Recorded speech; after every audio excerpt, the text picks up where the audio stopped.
Olá, bem-vindos a todos aqui ao nosso canal, o canal Dantas pelo Mundo.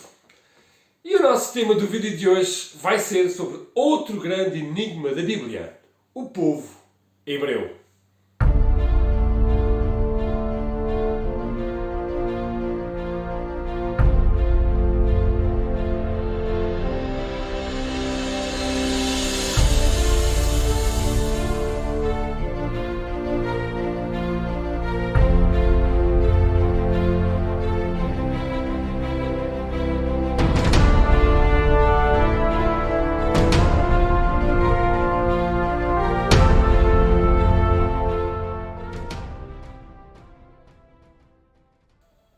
Para quem está habituado a ler a Bíblia, pergunta logo, mas onde é que está o enigma do povo hebreu? Está bem? É um povo que é libertado do Egito pela figura de Moisés, chega à Terra Prometida ao fim de 40 anos no deserto e vai distribuir-se por aquele território através de 12 tribos de Israel. Está bem?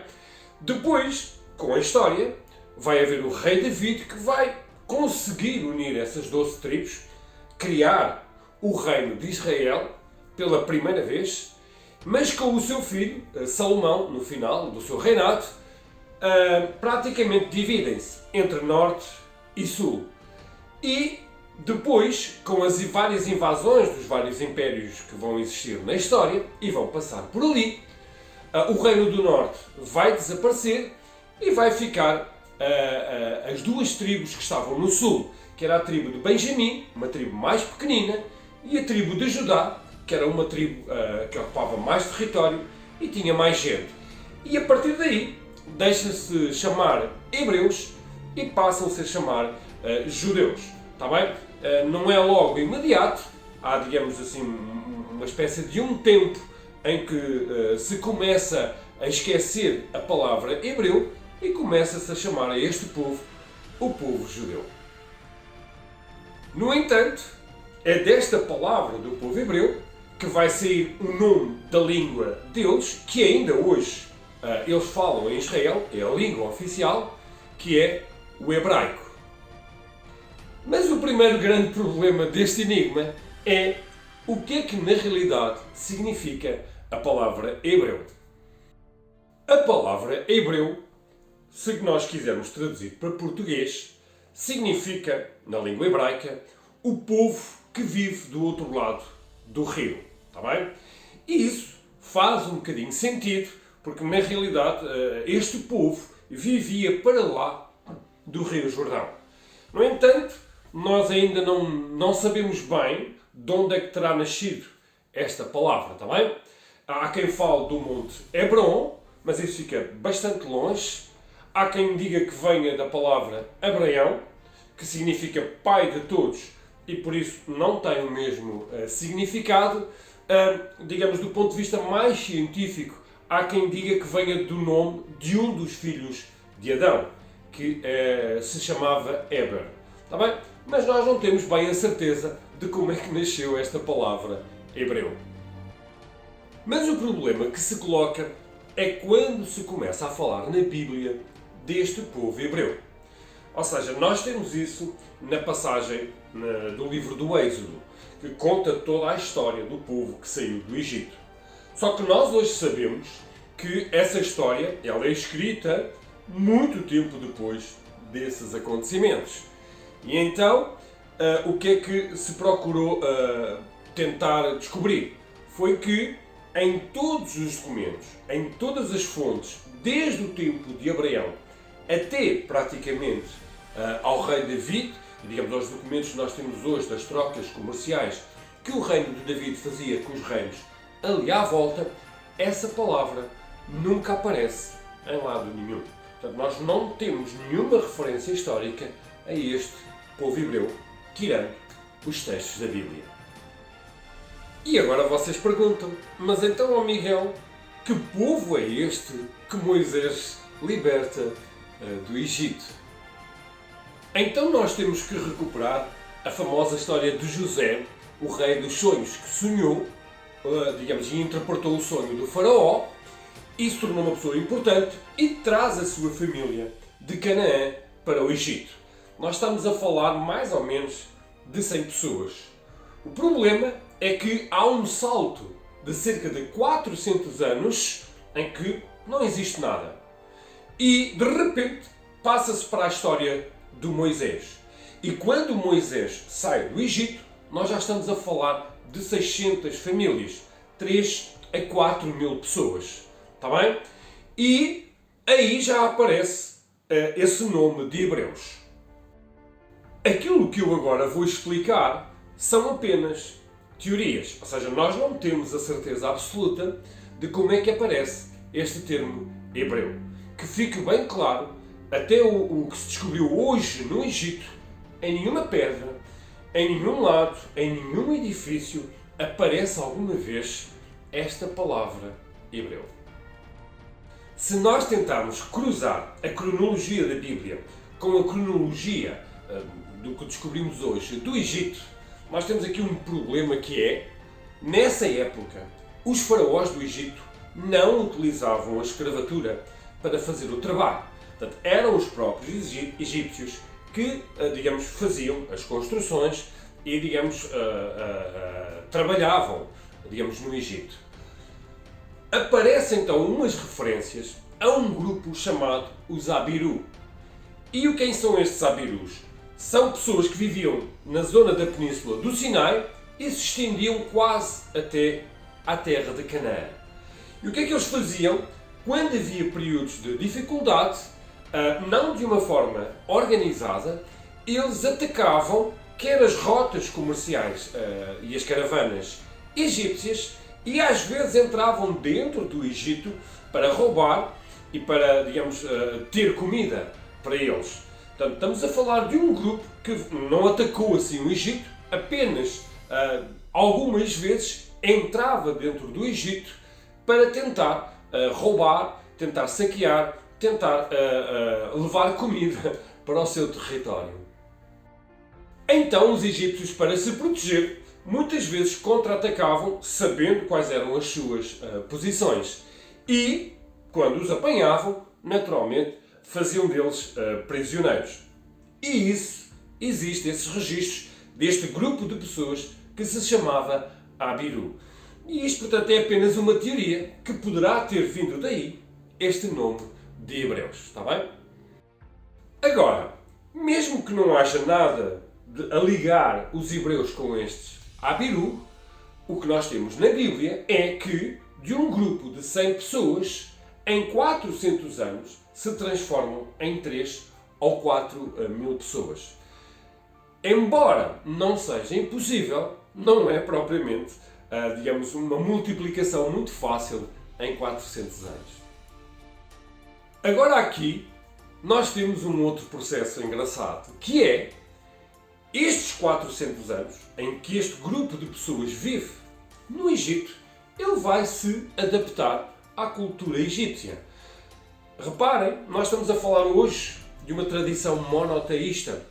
A tradição egípcia não é monoteísta. Adorava vários deuses, embora pontualmente alguns faraós, determinaram adorar apenas um deus.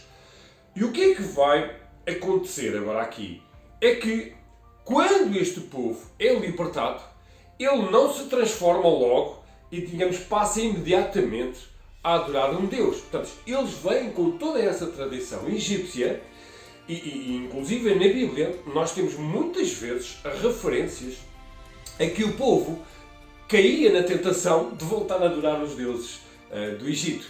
Lembrem-se da passagem de Moisés, quando vem com as tábuas da lei do Monte Sinai e chega ao acampamento e eles estão a adorar um outro Deus. E ele, zangado, parte as tábuas da lei. Está bem? E mesmo depois nos textos da Bíblia, passado muitos anos, nós temos, por exemplo, a passagem de Elias, não é? Dos sacerdotes de Baal. Ou seja, esta cultura de adorar um único Deus não aconteceu de um momento para o outro. Vai levar muito tempo e só aos poucos e poucos eles vão tendo consciência de um único Deus e de adorar um único Deus. Depois há uma outra situação engraçada, é que quando este povo sai do deserto e entra na terra prometida, eles dividem aquela terra por 12 tribos, em 12 territórios.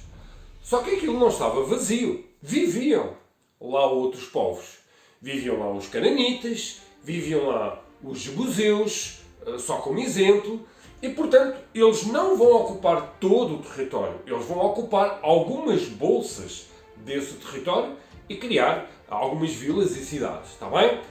Só com o rei David, quando o rei David, digamos, une as 12 tribos de Israel, na realidade nós temos pela primeira vez a identidade nacional, a identidade em que as 12 tribos assumem que são um país.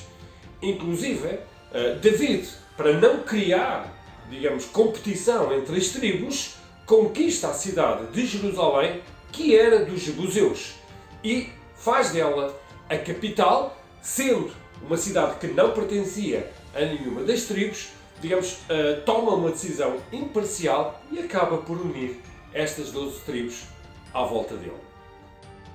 O exemplo máximo desta diversidade é aquilo que nós hoje chamamos os árabes.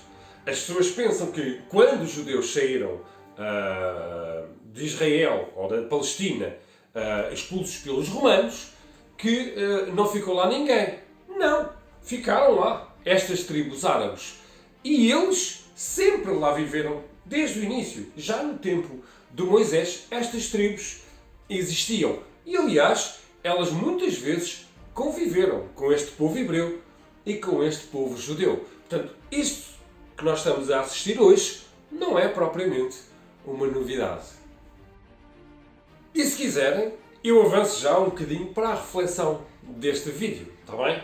Ou seja, esta crença e esta experiência num único Deus não foi uma coisa que aconteceu assim, de repente. Ou seja, vivíamos no Egito, adorávamos vários deuses e de repente Deus salvou-nos e agora passamos a adorar apenas um único Deus. Esqueçam isso. Isso não aconteceu assim. Nós vemos, através dos textos da Bíblia, que durante muitos anos vai haver esta tensão. Ou seja, é um percurso, é um caminho que este povo vai fazendo e que vai construindo, vai confiando que na realidade há um Deus que os apoia, há um Deus que os protege, há um Deus que, digamos, faz uma aliança com eles de serem um povo especial, está bem? E se olharmos para os textos do Antigo Testamento, desde a parte dos reis, das crónicas, dos profetas, na realidade os profetas o que é que estão sempre a fazer? Parem de adorar outros deuses, adorem o vosso Deus, o único Deus, aquele que vos libertou do Egito. No fundo, é sempre essa a mensagem e é sempre essa a grande profecia. Mas, meus amigos, não foi um caminho fácil, não é? Mesmo no período até do exílio da Babilónia, um dos problemas foi, digamos, o povo ser fiel a esta visão de um único Deus. Muitas vezes os imperadores punham à prova a fidelidade deste povo, dizendo-lhes, não, vocês têm que adorar os nossos deuses. E eles diziam, não, se nós quisermos nos manter fiéis à nossa tradição, nós não podemos fazer isso. E prontos, esta é apenas uma explicação, um bocadinho deste enigma do povo hebreu, está bem?